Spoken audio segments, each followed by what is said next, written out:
فانا دلوقتي قصادي تو اوبشنز بس، يا اما الديستنس هتطلع بزيرو، هما الاتنين جايين من نفس البوينت، يا اما الديستنس هتطلع باتنين. يبقى اون افريج الكلام ده دايما هيطلع لي ديستنس ب1، هو ده الافريج بتاع الاتنين. وكل ما زودت بقى الدايمنشناليتي هبدأ اللي انا ارسم لك الافريج.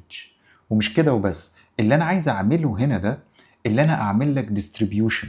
يبقى هنا بنحاول ان احنا ندخل حتة هندسية شوية اللي هي فيها زيادة الدايمنشنز مع حتة فيها probability شوية، ونشوف ايه اللي هيحصل. لو انا دلوقتي زودت الدايمنشنز ما تبصش قوي على الحتة اللي فوق دي بقدر ما انا عايزك تهتم بالجزء اللي تحت، وبرضو ان شاء الله هشرح لك الجزء اللي فوق كده كده. ولكن الجزء اللي تحت ده بقى ده بيوريك الديستانسز وايه اللي بيحصل فيها. هتلاقي ان الديستانسز دي عماله تتحرك، الديستانسز عماله تزيد لما انا بزود الدايمنشنز، ودي نقطه مهمه جدا. يبقى كل ما الدايمنشنز بتزيد كل ما الديستانسز اللي بينهم بتزيد لحد ما بتوصل لليميت معين.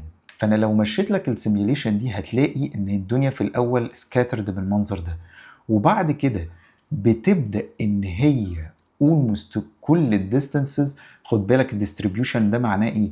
الديستريبيوشن ده قاعد عمال يصغر. معنى ان الديستريبيوشن ده قاعد عمال يصغر ان هما consistent. الستاندرد ديفيشن بيقل لما ببيك تو راندوم بوينتس، الديستانس ما بينهم بتزيد وعشان كده المين بيشفت، وفي نفس الوقت الستاندرد ديفيشن بيقل. معنى كده ان هم كونسيستنتلي بيوبتينوا الديفرنس ده، ان هم كونسيستنت في ان هم يطلعوا ديستانس كبيره عن بعض.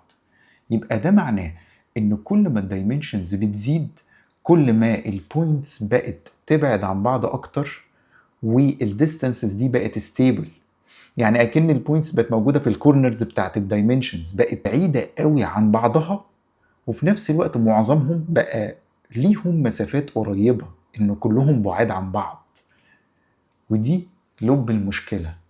البوينتس بتاعتي دي لما تبقى نستد في هاي دايمنشنال سبيس بالشكل ده، وتبدا ان هي تبقى بعيده عن بعضها، وتبدا في نفس الوقت ان هي تبقى كونسيستنتلي بعيده عن بعضها، يعني بيك اي تو بوينتس هتلاقيهم هما الاتنين بعاد عن بعض، ده معناه ان الميجرز اوف ديستانس مش هتبقى منطقيه، لان هتبيك اي بوينتس هتلاقيهم بعاد عن بعض. فهنا لب الموضوع ان انت لو استخدمت اي ميجر اوف ديستانس في الهاي دايمنشنال سبيس دي هتلاقي مشكله كبيره جدا ان انت مش عارف اصلا تميجر الديستانس بشكل منطقي.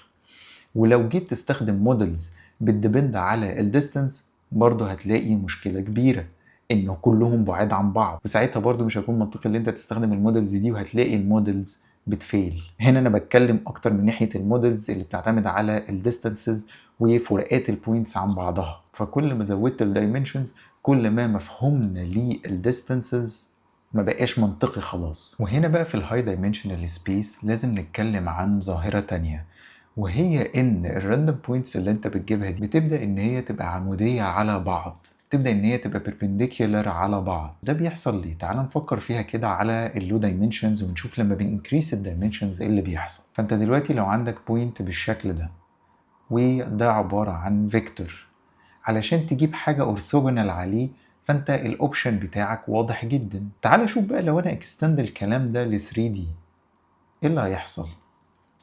وانا دلوقتي عندي بوينت في السبيس دي، اللي هيحصل اللي انا عندي بلين كامل ممكن اجيب منه فيكتورز. لو انا عندي الفيكتور بتاعي هنا مثلا، فانا عندي البلين ده، كل البلين ده اجيب منه اي فيكتور كلها هتكون اورثوجونال على الفيكتور بتاعي. فعندي بلين كامل اورثوجونال على الفيكتور ده لان هي 3 دي سبيس. انا عارف دلوقتي اللي انا اوريها لك بالشكل ده لان احنا الحياه بتاعتنا 3 دي.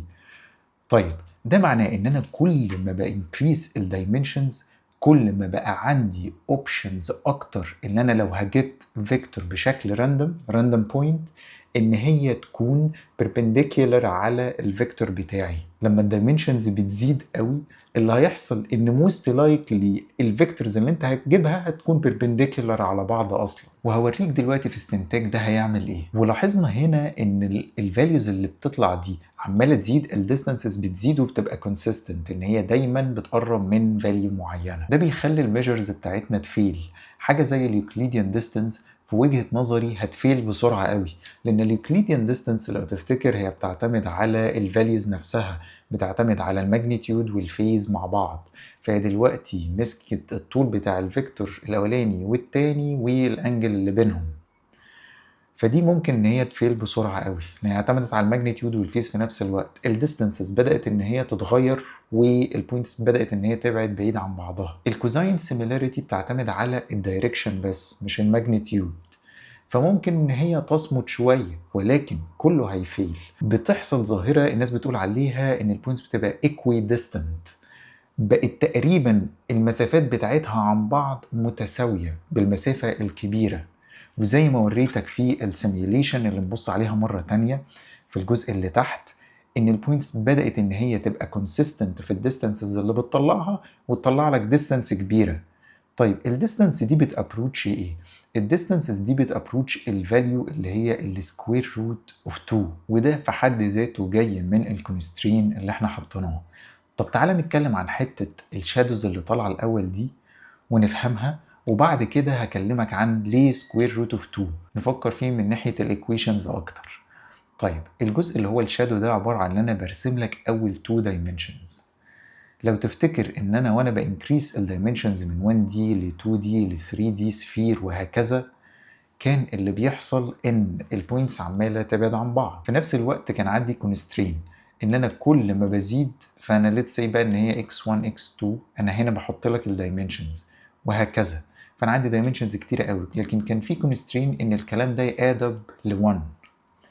فدلوقتي حصل تريد اوف ما بين الدايمنشنز، فبقت كل الدايمنشنز دي لازم تتجمع على بعض وتديني 1.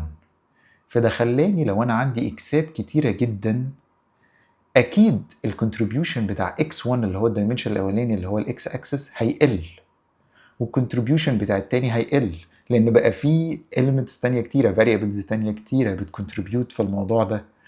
فاللي هيحصل ان انت في الاول خالص هتلاقي الشادو على الاكس والواي كبير. ولو تلاحظ هي في الاول اصلا والسيميوليشن ثابته هي بتكون 2 بوينتس علشان كانت على لاين، وبعد كده تبقى على سيركل وهكذا، وبعد كده عندها اوبشنز كتيره.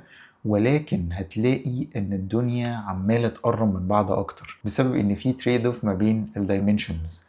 كل ما الدايمنشنز زادت كل ما الكونتريبيوشن بتاع الدايمنشنز اللي في الاول او كل الدايمنشنز بيقل، علشان كلهم بيتجمعوا في الاخر ويطلعوا لي 1.